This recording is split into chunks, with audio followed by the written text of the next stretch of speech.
Assalamualaikum warahmatullahi wabarakatuh. Waalaikumsalam warahmatullahi wabarakatuh.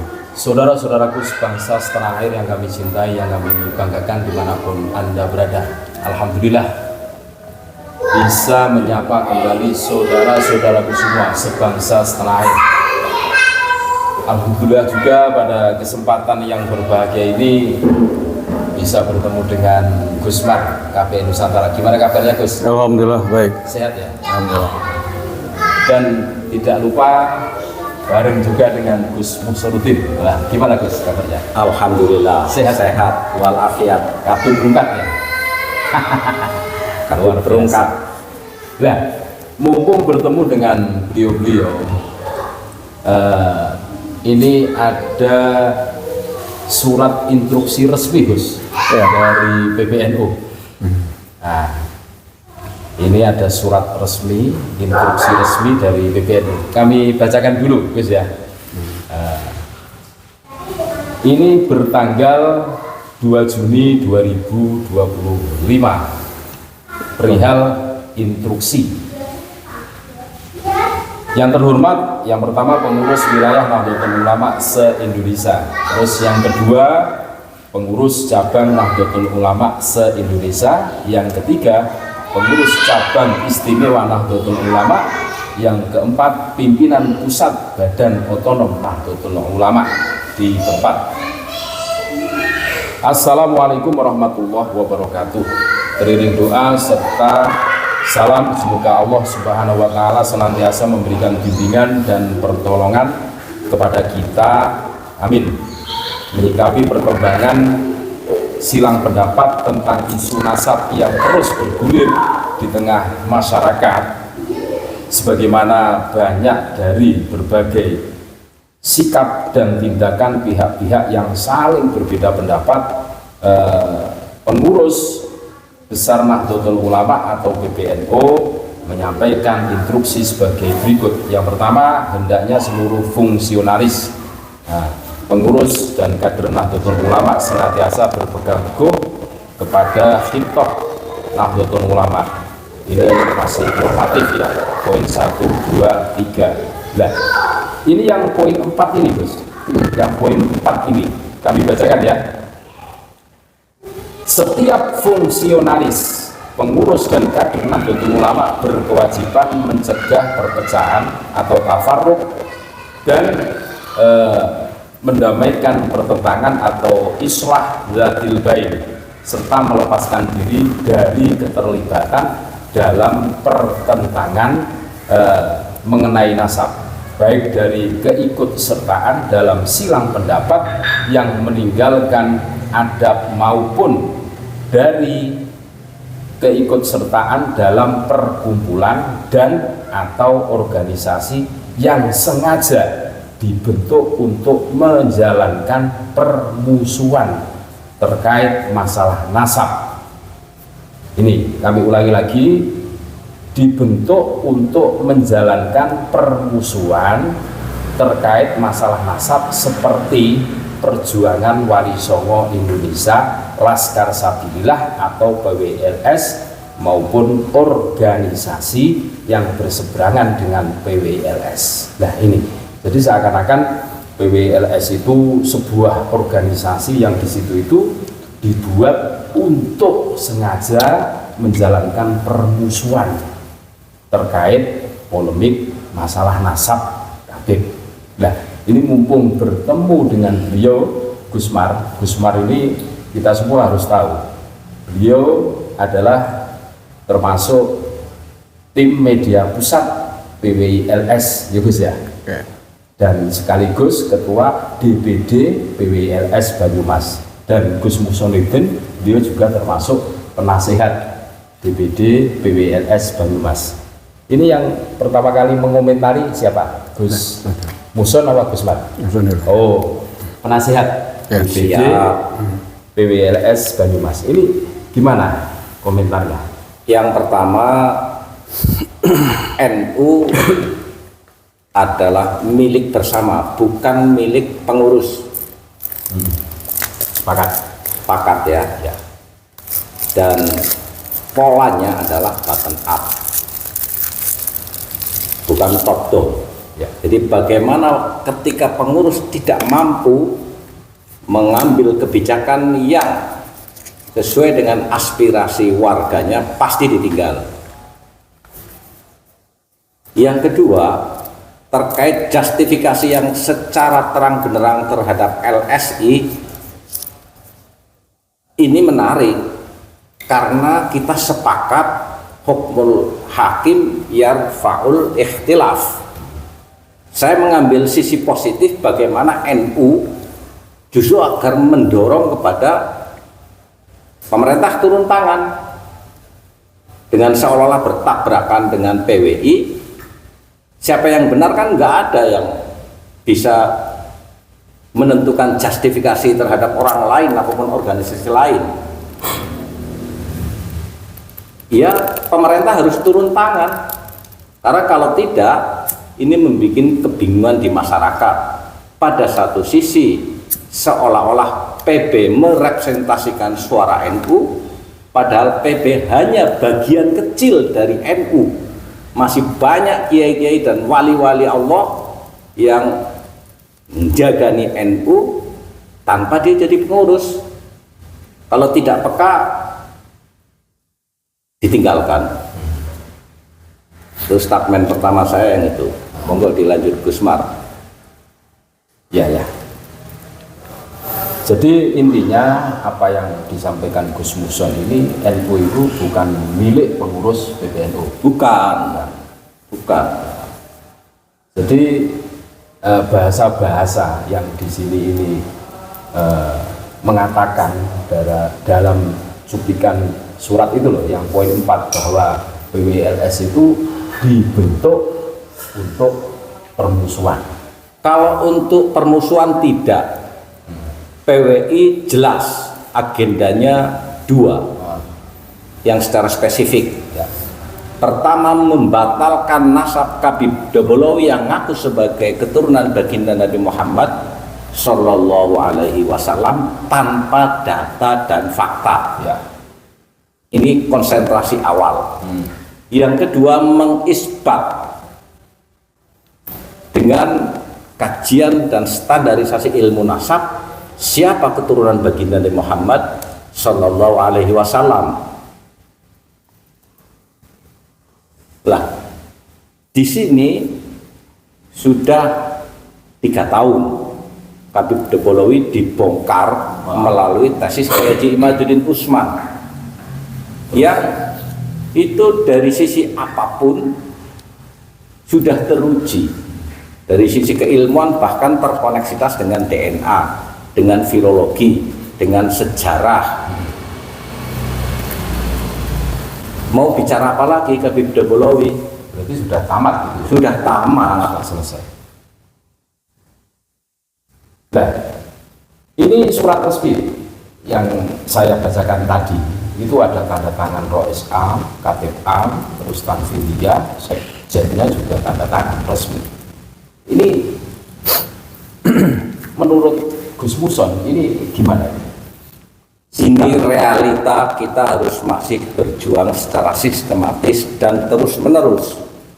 Keluarnya surat itu menunjukkan kepada mata kita semua Habib Dobolowi masih sangat kuat masuk ke semua struktur, bahkan kultur, bahkan politik dan kekuasaan di negara kita.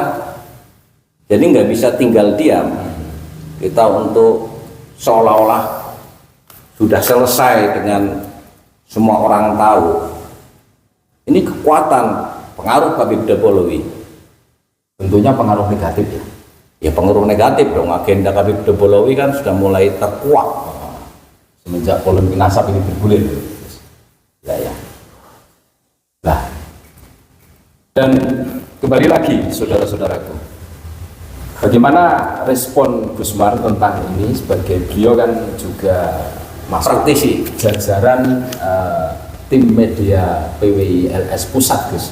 Oke. Nah, dan sekaligus Ketua DPD PWILS Banyumas. Bagaimana tanggapannya mengenai surat instruksi poin keempat ini? Baik, terima kasih. Yang pertama bahwa tuduhan pengurus besar Nahdlatul Ulama yang dituangkan dalam sebuah surat resmi ditandatangani juga secara lengkap oleh jajaran pimpinan tertingginya. Pada poin 4 itu jelas menuduh, bahkan menurut saya memfitnah PWILS sebagai organisasi yang berbadan hukum, punya akta pendirian, punya visi misi yang jelas. Dituding oleh pengurus PBNU sebagai organisasi yang didirikan dengan tujuan permusuhan terhadap nasab. Tentu saja ini adalah fitnah besar yang dilakukan oleh mereka kepada organisasi. Ini bukan person lagi, di organisasi by organisasi, menuduh memfitnah PWILS sebagai organisasi yang disebut pendiriannya dengan tujuan untuk permusuhan masalah nasab. Jadi ini tentu saja tuduhan yang serius, fitnah yang serius, maka tentu saja ini akan kita diskusikan dengan pengurus pusat yang lain. Tadi kami juga sudah komunikasi dengan Gus Abbas, ketua umum kita, terkait hal tersebut. Dan beliau mengatakan bahwa dalam waktu dekat fitnah itu akan kita bahas bersama-sama bagaimana kita akan mensikapinya dari sisi hukum tentu saja, karena itu sudah sangat merusak, menjatuhkan marwah dan kredibilitas organisasi kita PWILS. Nah, seperti apakah keputusannya nanti tentu akan kita sampaikan hasil dari diskusi yang akan kita laksanakan dengan jajaran pengurus pusat yang lain. Yang kemudian yang kedua, yang jelas bahwa tuduhan itu adalah fitnah. Tidak benar bahwa PWILS didirikan dengan tujuan untuk melakukan permusuhan terhadap nasab para Habib itu. Oh iya, walaupun di situ tidak disebutkan Habib, hanya persoalan permusuhan masalah nasab, tapi jelas itu adalah permusuhan. Saya tidak akan menjelaskan secara rinci, secara lengkap tentang visi misi tujuan didirikannya PWILS karena terlalu panjang. Tapi yang jelas tidak ada satu butir pun yang menyebutkan bahwa PWILS didirikan untuk tujuan permusuhan itu. Satu itu. Yang kedua, tadi ada poin-poin kalau tidak salah dalam surat instruksi tersebut PBNU mengajak untuk mendamaikan pihak-pihak yang bertikai. Tetapi kemudian bersamaan dengan itu yang terjadi menurut saya adalah sebaliknya. Teorinya tadi PBNU menyebut bahwa didamaikan, tapi dengan tuduhan PWILS, organisasi yang dituduh difitnah sebagai organisasi yang didirikan untuk tujuan permusuhan, itu bukan lagi mendamaikan. Itu adalah statement yang menimbulkan permusuhan, statement yang membuat kemarahan di pihak PWILS. Bagaimana mungkin katanya mengajak damai, tapi yang terjadi ini bukan mengajak damai, ini memeruncing persoalan, ini adu domba. Ya fitnah, tentu saja lah. PWILS di semua tingkatannya tersinggung dengan statement sepihak itu. Nah, ini kan bukan langkah, bukan upaya, bukan tindakan PBNU yang mengarah kepada perdamaian, yang mengarah pada Islam. Tapi ini adalah mengarah kepada peperangan, mengadu domba antar warga NU. Karena 99,9% PWILS, elitnya dari Gus Abbas Buntet ke bawah sampai kita semua adalah warga Nahdliyin, warga NU. Hanya kita punya visi misi tersendiri yang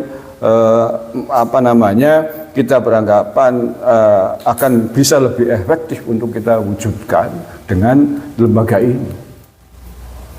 Tetapi kan tidak nabrak dengan visi misi NU.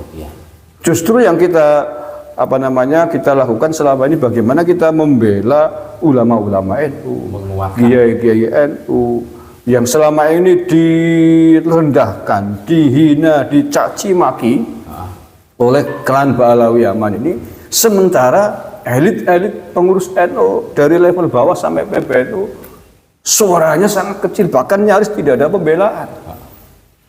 Yang paling jelas kita semua tahu, pegiat medsos pasti tahu bagaimana ada seorang Habib di Bogor mengatakan Islam Nusantara ajaran yang sesat. Jangan ikut-ikutan Ansor Banser, dilaknati kan. Mana pembelaan Ansor Banser, pembelaan PBNU terhadap organisasinya, terhadap marwahnya? Tidak ada.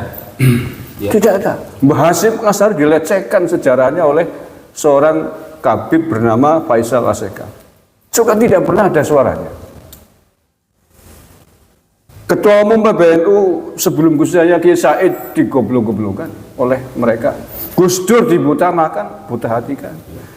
Kiai Maruf Amin dibabi-babikan. Dan masih banyak lagi pelecehan-pelecehan yang dilakukan oleh klan Ba'alawi Yaman ini terhadap kiai-kiai, tokoh-tokoh NU dan juga lembaga besarnya organisasi PBNU. Tetapi nyaris para tokoh ini bungkam, tidak berani. Nah, itulah kemudian mengapa kita semuanya dipimpin oleh Gus Abbas Buntet mendeklarasikan, mendirikan dalam mereka membela marwah, substansi di dalam ber-NU. Loh, kenapa kemudian malah kita difitnah sebagai lembaga yang mengobarkan permusuhan? Apakah maksudnya adalah memusuhi klan Ba'alawi Yaman yang menghina NU, menghina tokoh NU dan lain sebagainya? Bahwa kita berada itu dalam rangka membela harkat marwah martabat ulama-ulama NU, martabat merah putih, martabat Nusantara, dan juga martabat keturunan baginda Nabi Muhammad SAW agar tidak dipalsukan oleh mereka. Ini sebuah perjuangan misi besar yang sedang kita hadapi. Jadi sekali lagi itu fitnah besar terhadap PWLS dan kita akan bahas secara serius tuduhan dan fitnah tersebut. Seperti apa hasilnya nanti akan kita sampaikan. Itu yang kita. Berarti begini Gus, tadi Gusmar menyinggung bahwa poin 4 dalam surat resmi instruksi PBNU tanggal 2 Juni 2025 itu yang mana menyebutkan bahwa PWLS itu menyebutkan itu sebuah organisasi atau lembaga yang di situ itu dibuat untuk permusuhan, polemik nasab, ini fitnah.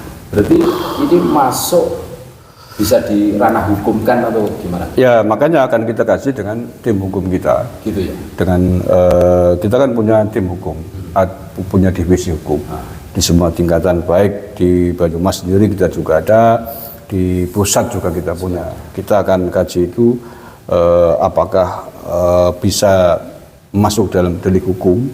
Kalau bisa, apakah kita perlu melakukan tindakan hukum atas hinaan, atas fitnah tersebut apa tidak? Karena secara hukum PWLS itu kan sudah terdaftar. Sudah. Kita punya keberadaan kita legal punya badan hukum. Sudah berbadan hukum. Terus kalau ditinjau pengalaman kami sebagai warga NU, ini sepertinya ini bukan bahasa PBNU. Kok baru sekarang dengan cetha welo-welo menyebutkan contoh PWLS kan disebutkan di surat instruksi resmi itu. Ini menurut pandangan Gusmar, apakah betul itu suara dari PBNU? Ya, kalau secara fisik suratnya jelas ya. Jelas ya. Secara fisik suratnya adalah surat resmi PBNU, ditandatangani juga lengkap oleh pengurus-pengurus inti PBNU, Rais Am, Katib Am, Ketua Umum PBNU dan Sekjennya. Jelas. Akan tetapi proses keluarnya surat ini memang kita belum tahu. Apakah sebelumnya telah dilakukan melalui rapat resmi secara memadai oleh para elit kiai di PBNU, ataukah hanya beberapa tokoh terbatas seperti Ki Miftah sendiri sebagai Islam walau alam bisawab. Makanya bisa jadi mungkin nanti kita juga akan meminta tabayun, bisa jadi tentang statement itu gitu. Karena mungkin sekali bahwa kalau ada yang menduga itu adalah kehendak salah satu oknum pengurus PBNU, bisa jadi karena pesanan atau gimana kan gitu kan. ya alam. Karena kalau kita buka-buka reputasi, track record, jejak digital Iya. masih ada sebelum menjadi Rais Am PBNU, Iya. Mbah Miftahul Ahyar ketika masih menjadi Rois Suriah PWNU Jawa Timur, Iya. reputasi track recordnya jelas, Mendukung orang tokoh yang mendukung FPI. Masih ada jejak digitalnya, di googling masih bisa ditemukan ketika Rais Am kita hari ini pada saat masih menjadi ketua Rois Suriah PWNU Jawa Timur, jelas terang-terangan mendukung FPI, keberadaan FPI. Padahal ketika itu permusuhan terhadap FPI juga sudah masif, karena FPI jelas-jelas organisasi yang gerakan-gerakannya banyak dikritisi masyarakat atas kekerasannya, atas radikalisme dan terus sebagainya. menyerang NU-nya. Iya, kan? bahkan punya visi misi ingin khilafah. Iya. Ini kan kita bertanya-tanya, ada apa? Ketua NU sekaliber Rois Suriah PWNU Jawa Timur ketika itu bisa-bisanya membuat statement mendukung FPI. Satu, yang kedua, beliau juga punya jejak digital yang kita tidak lupa Tentang ACT. tentang dia konfrontasi dengan ketua umum PBNU.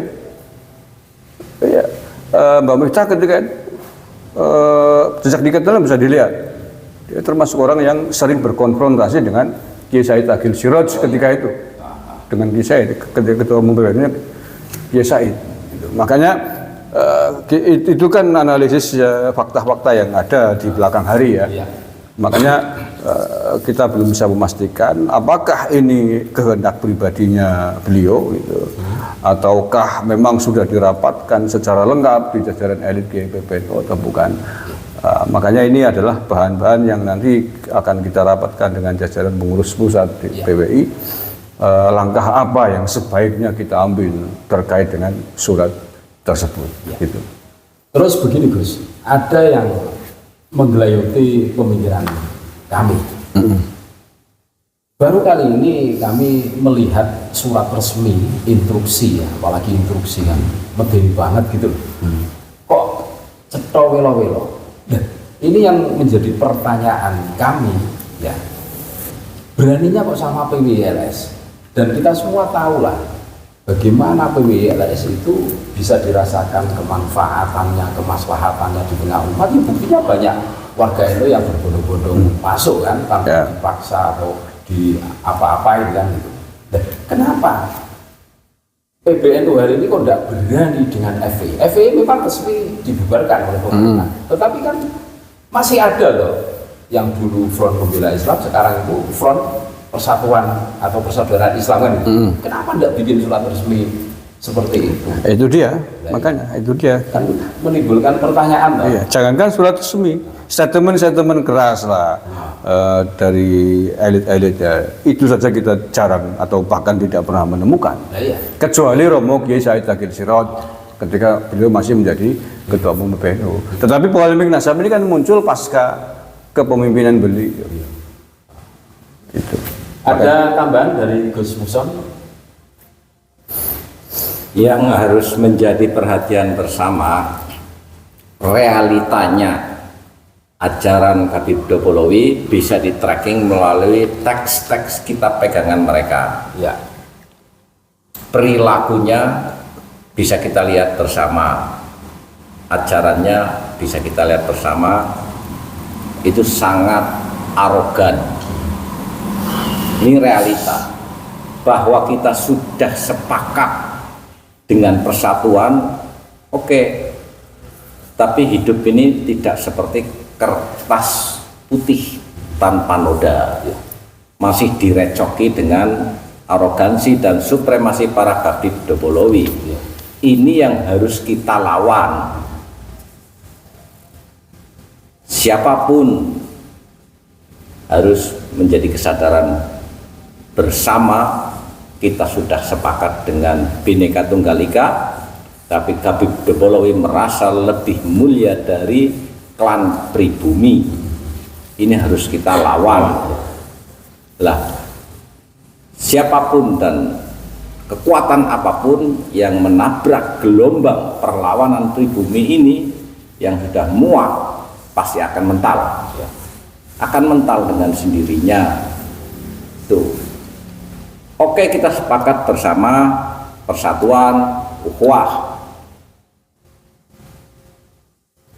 dengan yang satu visi dan misi dengan Bhinneka Tunggal Ika, bukan yang merasa lebih mulia sendiri, yang rasis. Dan ada peringatan keras sebenarnya dari Hadratus Syekh Haji Hasyim Asy'ari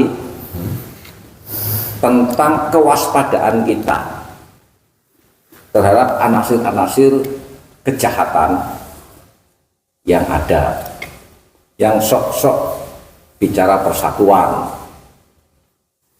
Fa'ammal ukhwatul islamiyatu fahiyal ana talukuhul alsinatu wa taghanna bil khutba'u wa madaru annahal ana la tujadu illa fi akhilatihim wa na'adamat minal hayati wal mujtama'i. Jadi nggak ada jargon ngomong persatuan Islam kecuali jobol. Makanya mereka sekarang bikin apa itu, front persatuan Islam apa-apa itu, persaudaraan itu jobol. Jargon-jargon yang berbau agama pasti jobol. Ada peringatan keras lagi, hunaka khatarun a'dham wa huwa isti'malu ba'din nasi lafdhal islami matiyatan yarkabuna hadil wusuli ila afradihim sawa'un kanat siyasiyatan aw manfaatan syakhsiyatan bi ismi siyasati. Famin masaibid dahri anna qauman yazumuna annahum muslimuna bal zu'ama'ul Islam. Jadi Habib Dobolowi dan Muhyiddin masuk dalam dua kategori ini yang harus kita waspadai dan harus kita lawan bersama demi komitmen Bhinneka Tunggal Ika. Oke, luar biasa. Terakhir saya tambahin bahwa jejak sejarah dari pendapatnya Mbah Kiai Miftahul Ahyar ini perlu kita pertanyakan dan perlu kita garis bawahi secara tegas. Bagaimana mungkin beliau itu mendukung terhadap FPI, mengatakan bahwa FPI itu menguntungkan bagi NU, artinya mendukung FPI. Dan kita tahu FPI sudah dibubarkan oleh pemerintah negara. Ketika itu belum. Artinya bahwa persepsi dan pendapat Mbah Miftahul Ahyar salah ya. Kan begitu? Iya. Buktinya FPI sudah dibubarkan oleh negara. Tidak diterima. Artinya kan sama sekali tidak benar bahwa FPI dinilai sebagai organisasi yang menguntungkan. Menilai positif terhadap FPI, membenarkan FPI. Tetapi hari ini menilai sebaliknya terhadap PWI Laskar Sabilillah yang notabene muncul dari dalam NU sendiri, muncul dari kader-kader tokoh-tokoh NU sendiri yang sedang berjuang untuk kejayaan NU, yang sedang berjuang untuk membela harkat marwah kiai-kiai NU, tetapi malah dikatakan dimusuhi, dinyatakan sebagai organisasi yang menebarkan permusuhan. Ini kan ada apa ini? Masa iya, bagaimana mungkin sekali berais am PBNU membuat sebuah sikap yang bertentangan, yang melawan dengan tokoh-tokoh dan kader kita sendiri, tetapi mendukung tokoh-tokoh kader FPI, ya Habib Dobolowi yang notabene kemudian dibubarkan oleh negara. Ini kan catatan, bagaimana ini? Bagaimana mungkin ini? Ini betul-betul tokoh yang lahir dari semangat spiritualnya Hadratus Syekh Mbah Hasyim Asy'ari atau bukan? Ya faktanya begitu. Rekam jejak digitalnya ada. Kalau mau jujur saya sampaikan, Kecelakaan sejarah. ya kecelakaan sejarah ya. Masya Allah, ada sekelas Islam analisisnya bisa begini. Buru-buru bagaimana kita dirangkul, dibesarkan, ayo bareng-bareng bekerja sama. Karena semualah mayoritas tadi saya sebutkan pengurus PWILS dan anggotanya adalah kader-kader Nahdlatul Ulama. Kok dianggap sebagai organisasi yang lahir untuk tujuan permusuhan. Sementara terhadap organisasi yang jelas-jelas menghina, memusuhi ketika NU, organisasi NU dibilang menguntungkan, dinilai positif, dia malam dipuja. Ngeri ya? Ya, ini saya kira menjadi catatan bagi kita semua, catatan terhadap sesama kader NU, catatan bagi tokoh-tokoh bangsa yang lain tentang fenomena ini. Sebentar lagi kita akan muktamar. Ya. NU akan muktamar tahun depan. 2026. Menurut saya tokoh-tokoh yang tidak jelas semacam ini sudahlah. Harus diverifikasi. Ya, sudahlah. Karena yang jadi korban kita yang di bawah. Jadi korban kita buru-buru didamaikan. Ini malah diadu, ini malah dilawan, ini malah nantang gelut kan begitu. Kekhawatiran kami apabila kita sesama NU itu saling berbenturan. Ini kan PWILS itu sebagaimana yang Gus Mar sampaikan kan 99% itu kader NU semua. Kok malah dikatakan aduh kan ngeri ini guys. Nah, mungkin sementara itu dulu ya guys. Ya, okelah. Ada tambahan? Gus? Cukup saya kira. Cukup. Itulah saudara-saudaraku respon tanggapan dari Gus Mar. Beliau adalah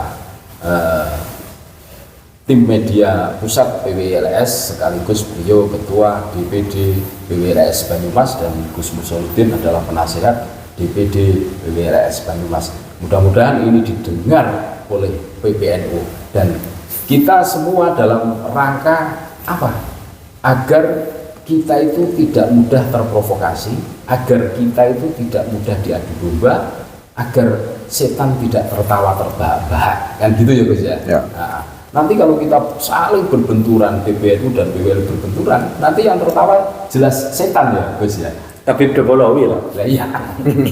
Terima kasih saudara-saudaraku, mohon maaf atas segala khilaf dan tetap NKRI harga mati, Nusantara milik kita. Terima kasih Gus Mar, Gus Muson. Assalamualaikum warahmatullahi wabarakatuh. Waalaikumsalam warahmatullahi wabarakatuh.